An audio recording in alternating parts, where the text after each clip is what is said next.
வணக்கம் நேயர்களே. 48 மணி நேர கால அவகாசம் வழங்கும் இலங்கை யாருக்கு, எதற்காக? பரபரப்பான சூழலில் இப்பொழுது இலங்கை காணப்படுகின்றது. இலங்கையினுடைய எல்லா பாகங்களிலும் பிரச்சனை என்ற அளவிற்கு மக்கள் மீதும் அல்லது தேர்தல் வேட்பாளர்கள், அந்த வேட்பாளர்களுக்கு சார்பானவர்கள் வெவ்வேறு பிரச்சனைகளை எழுப்பிக் கொண்டிருக்கின்றார்கள்.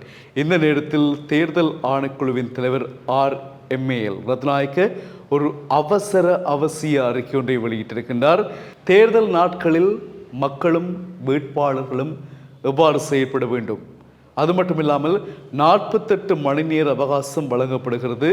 எதற்காகவென்றால், இலங்கையில் 21ஆம் தேதி ஜனாதிபதி தேர்தல், 18ஆம் தேதிக்கு பிறகு 48 மணித்தியாலங்கள், குறிப்பாக 2 நாட்கள் மக்களுக்கு சரியான தீர்மானத்தை எடுத்துக்கொள்வதற்கான காலம் வழங்கப்படுகிறது. அந்த காலம் மிக அமைதியான காலமாக இருக்க வேண்டும். அதற்கு ஊடகங்கள் சரியான மாதிரியான செயற்பாட்டை மேற்கொள்ள வேண்டும்.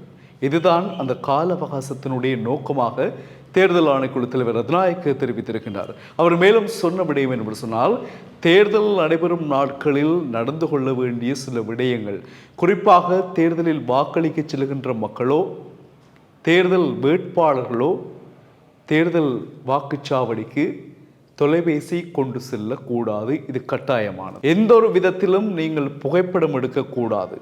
அதுவும் முற்றாக தடை. உங்களுக்கு தெரியும், அஞ்சல் மூல வாக்களிப்பில் புகைப்படம் எடுத்தவர்கள் கைது செய்யப்பட்டிருக்கின்றார்கள். அதை மனதில் வைத்து நீங்கள் வாக்குச்சாவடிகளில் நடந்து கொள்ள வேண்டும்.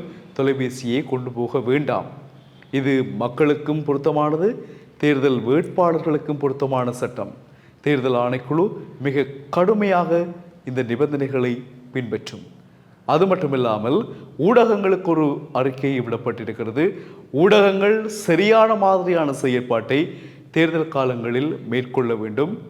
18ஆம் தேதிக்கு பிறகு மக்கள் மிகவும் அமைதியான காலத்தில் இருக்க விரும்புவார்கள்.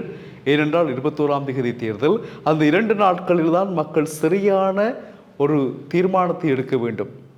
அந்த தீர்மானத்தை எடுக்கின்ற காலத்தில் ஊடகங்கள் மக்களை குழப்புகின்ற செயற்பாடுகளில் ஈடுபடக்கூடாது.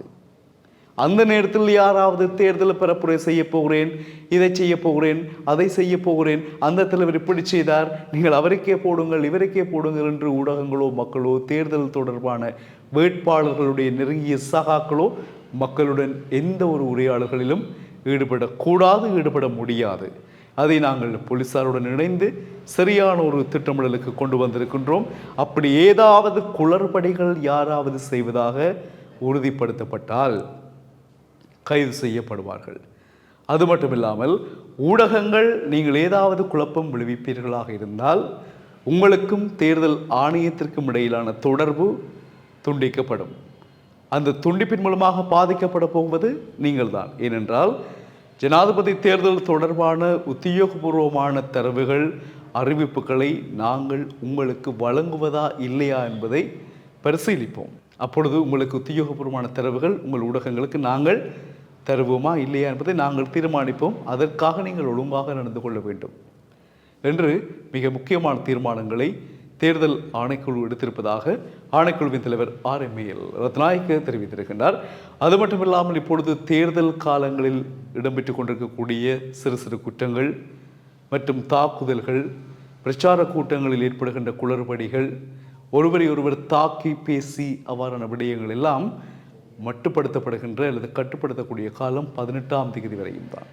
18 வரைக்கும் நீங்கள் என்னவும் செய்யலாம், குழப்பங்கள் இல்லாமல். 18க்கு பிறகு மிக அவதானமாக இருக்க வேண்டும். மீண்டும் ஞாபகப்படுத்துகின்றோம், தேர்தல் காலங்களில் நீங்கள் வாக்குச்சாவடிக்கு மக்களோ வேட்பாளர்களோ தொலைபேசி கொண்டு செல்லக்கூடாது. புகைப்படங்கள் எடுக்கின்ற நடவடிக்கைகள் அறவே மறுக்கப்பட்டிருக்கிறது. எனவே உங்கள் வீட்டில் உள்ளவர்களுக்கு இதை தெளிவுபடுத்துங்கள். இல்லை என்றால் வீணாக கைது செய்யப்படக்கூடிய, விசாரணைகளுக்கு உட்படுத்தப்படக்கூடிய ஒரு தேவையில்லாத பிரச்சனை உங்களுக்கு வரலாம். ஏனென்றால் 2024ஆம் ஆண்டு நடப்பாண்டினுடைய இலங்கையின் ஜனாதிபதி தேர்தல் மிகவும் ஒரு இக்கட்டான சூழலில், தேர்தலுடைய முக்கியத்துவம் உங்களுக்கு தெரியும். கோட்டபாய ராஜபக்சவின் ஆட்சிக்கு பிறகு தேர்தல் இல்லாமல் ஜனாதிபதியாக இருக்கக்கூடிய ரணில் விக்ரமசிங்க, எனவே ஒரு தேர்தல் மூலம் மக்களின் ஆணையை பெற்று நாட்டை ஆளக்கூடிய தலைவரை தெரிவு செய்யக்கூடிய தேர்தல் காத்திரமான ஒரு தேர்தல். அது குழப்பம் இல்லாமல் நீதியானதாக நியாயமானதாக நடக்க வேண்டும். அதற்காகத்தான் இந்த முடிவுகளை தேர்தல் ஆணைக்குழு எடுத்திருக்கிறது. அந்த விடயங்களை ஆணைக்குழு தலைவர் சொல்லியிருக்கின்றார். உங்களுக்கு நாங்கள் அதை கூறியிருக்கிறோம். மீண்டும் சந்திப்போம் உறவுகளே. வணக்கம்.